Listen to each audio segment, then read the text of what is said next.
21s and 23s. Let's start all available airdropping resources.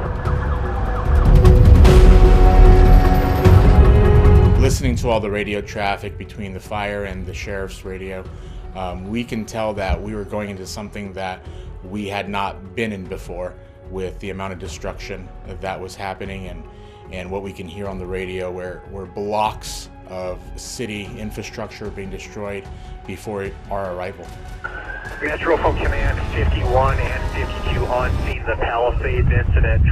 Give you a further size of prayer. We do have a wind-driven brush fire, approximately 30 acres at this point. We do have some structures threatened. We do have 2 structure defense groups in place at this time. People were scrambling to get their belongings together. It was shocking how many people were still in the neighborhoods, even though flames were, quarter mile, half mile away, trying to fill laundry baskets with their belongings and get out.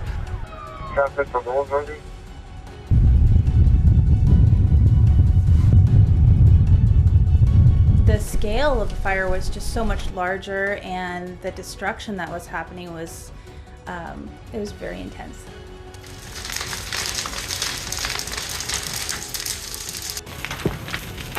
We had strong, probably 40, 50 mile an hour winds. One particular apartment building we evacuated had to actually do door knocks and carry a disabled lady out to her car. We had teams from all over the country, from Montana, from Mexico, Oregon, Washington, Arizona. Everybody was trying to figure out where they were supposed to be going.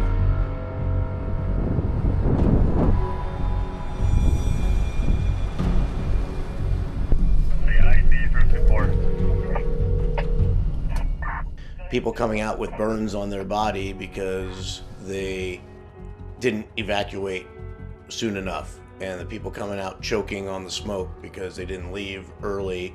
I think they were just shocked at the pace of the fire blowing through. As we headed south on PCH towards Palisades, we were already seeing destruction, feeling of helplessness. There is fire on both sides of the highway, homes being leveled to the ground, destroyed by fire. It was a scene that I have never experienced or seen before. It's almost numbing of a situation, because there's so much going on. But we had a mission to do, and our mission that night was to save as many lives as possible. I was a little bit nervous in just seeing all the destruction that happened, and I felt really bad for all the families. A couple of the incidents we were responding to, the winds were being clocked at 80 to 100 miles an hour, and the embers were circling around almost like a tornado.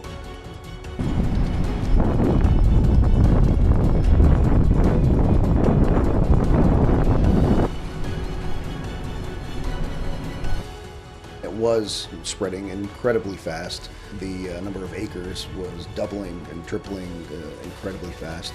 This was pretty imminent danger.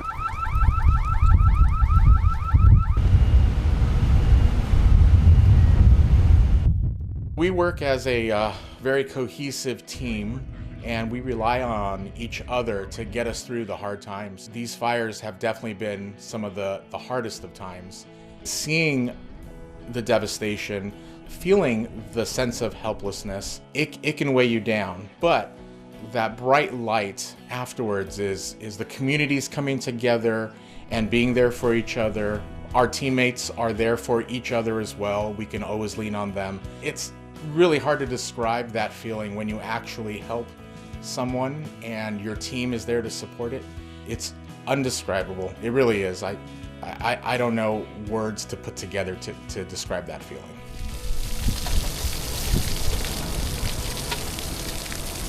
Our team are comprised of volunteers that are highly trained in rescue, and they have to be EMTs. And we take all that on before we even officially join the team.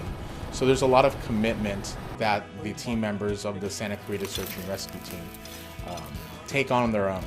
Our team is a nonprofit organization. We are affiliated with the Sheriff's Department, but we don't actually have a line item or funding directly from the sheriffs for a lot of our equipment that we use during these emergencies and all the other emergencies we respond to throughout the year. Our team depends on donations from the community.